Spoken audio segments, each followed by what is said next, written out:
in our elite athlete fields, and we are delighted to welcome our 4 champions here now. First up on the stage are our 2 elite athlete wheelchair race winners who both set course records on their way to victories yesterday. From Switzerland, Manuela Schar and Marcel. Following our 2 wheelchair race winners, we'll have a brief pause before we bring onto stage our elite women's race winner, Joycelyn Jet-Kosgei from Kenya, whose winning time yesterday of 2:17:43 was the 7th fastest time in history. And finally, we will invite onto the stage Sise Lema from Ethiopia, our fantastic men's winner from yesterday. Before we begin, please can I mention a few housekeeping notes? Please submit your questions in the Zoom chat, and I will then call on media to ask questions to the athletes. Please keep your camera on throughout and your microphone off.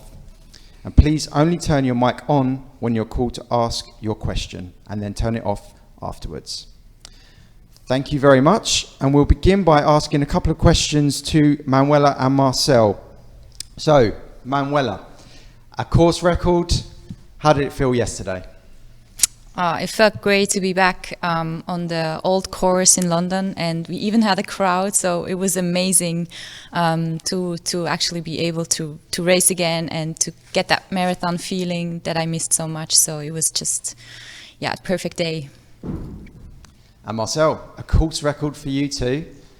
You must feel like you're absolutely flying at the moment. Paralympics, then Berlin, and then here in London. Are you in the best form of your life? Yeah, it really seems like it feels really amazing.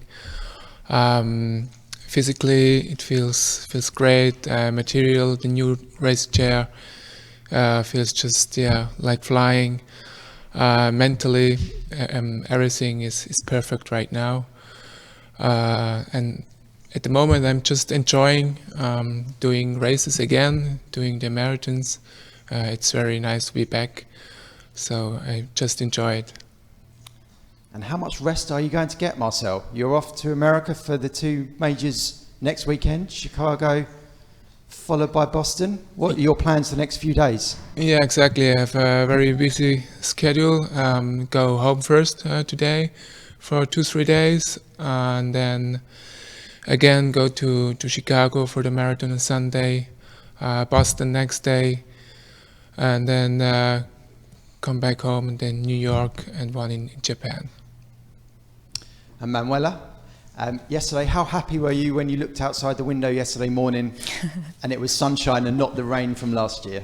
I was so happy. Yeah, last year, I mean, I was really thankful that we were able to race last year. It was a difficult situation.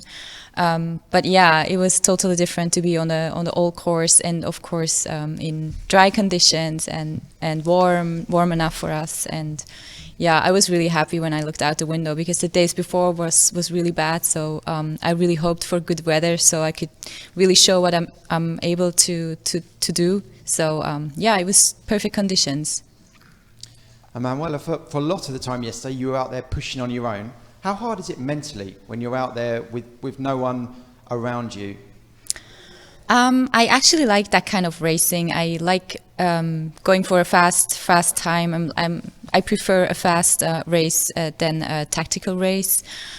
So after Berlin, after winning Berlin, and after that feeling I had in Berlin, I knew I was able to go for a good time in London, and I really tried hard to go for a good pace, and kind of thought if somebody is able to follow, it's good to work together. But if I'm on my own, I'm confident enough to actually go for it. So yeah, it went perfectly after my plan.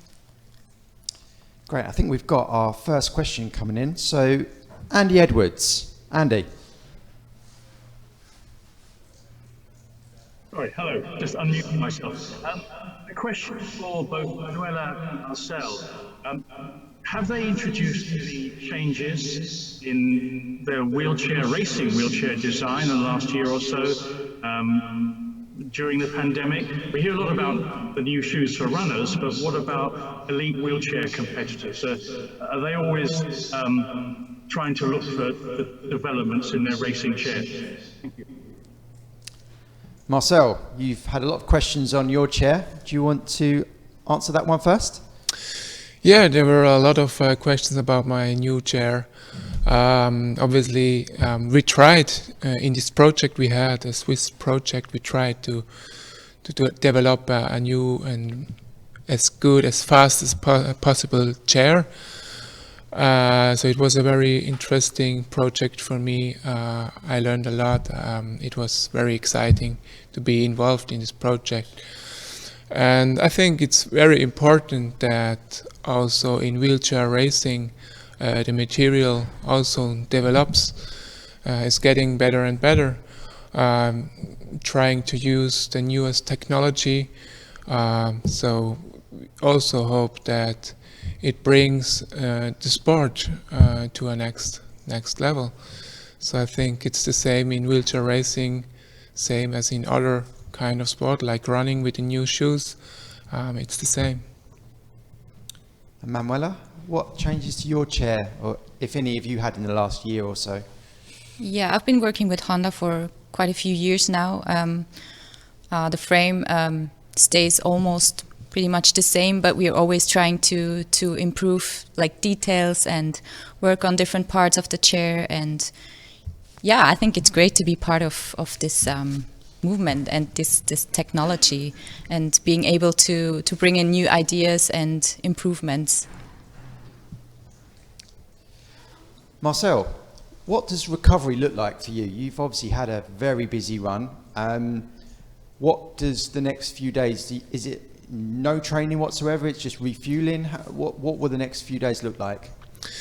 Yeah, from training I will have maybe one or two just easy sessions to see how it feels, how the body feels, the materials, everything is okay, or if I have to change something, but not too heavy training.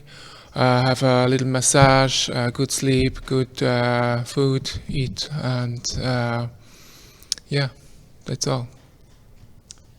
And Manuela, what was it like being back out in the streets in a major city marathon like London yesterday with the crowds and the atmosphere?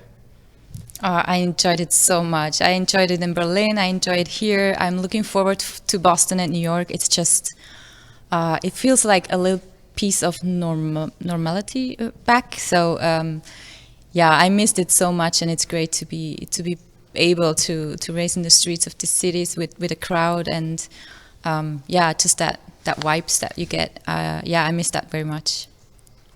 And how did you both find the conditions out there? So obviously course records, so you must have enjoyed them. Was the atmosphere good for you both, Manuela? Yeah, I think it was perfect. We expected, or I expected more wind.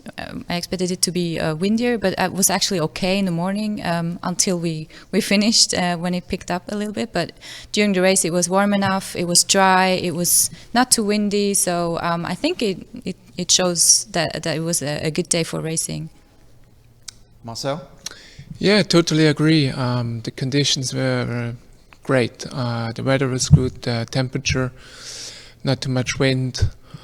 And of course the atmosphere was great. It really helped.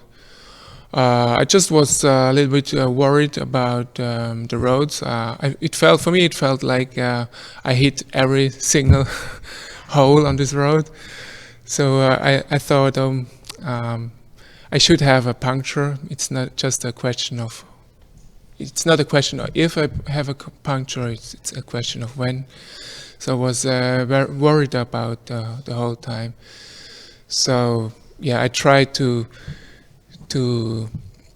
move from the holes, but it was very difficult. So in the end, I was very surprised that I could have the course record.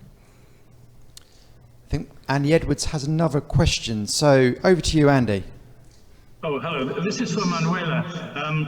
I may have got this wrong, but if you are going to do Boston in the Abbott World Marathon Major Series, of course we all know it's a hilly course. I think you've done Boston before. Is there any difference in your tactical approach to a race like Boston, Heartbreak Hill, etc., compared to, say, well, a reasonably flat course like London? Yeah, I like downhills very much. I think I coast pretty well downhill. So Boston begins with a really long and fast downhill. So I always have to be prepared mentally that if I try to break away from the pack, I have to do it right from the beginning. So I have to be mentally ready to actually push a whole marathon by myself if I can get away. So yeah, I always have to prepare a little bit more for this one, like mentally, to actually be ready to probably suffer for a long time. Marcel, how much tactically do you think about a race beforehand? Yesterday it seemed at Tower Bridge things really went up a notch. Was that in your mind from the outset, or was that racing instinct? It's both. Of course, racing instinct is very important, but also to have a plan, to have a tactic. And yesterday, it went very well with my tactic. I think for me very important was the 400-meter flying sprint, the bonus point sprint. So yeah, I tried to have the momentum of this sprint and to attack directly after the bonus point sprint. We've got a question in from Alison Hamlet. Alison. Thank you. A question for both Manuela and Marcel. Congratulations to both of you. Yesterday was the world's biggest ever marathon. I don't know if you're aware of that, with the virtual runners taking part in 98 countries, as well as the masses on the streets of London. And you've touched on this already, but how did it feel to be part of the feeling that events are returning again?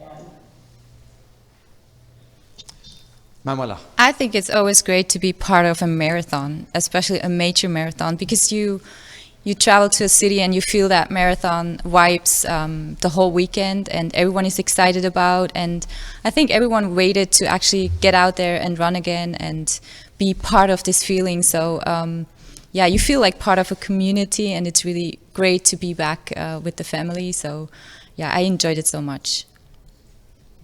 Marcel? Yeah, for me the same. I also missed it a lot to have these marathons during the pandemic.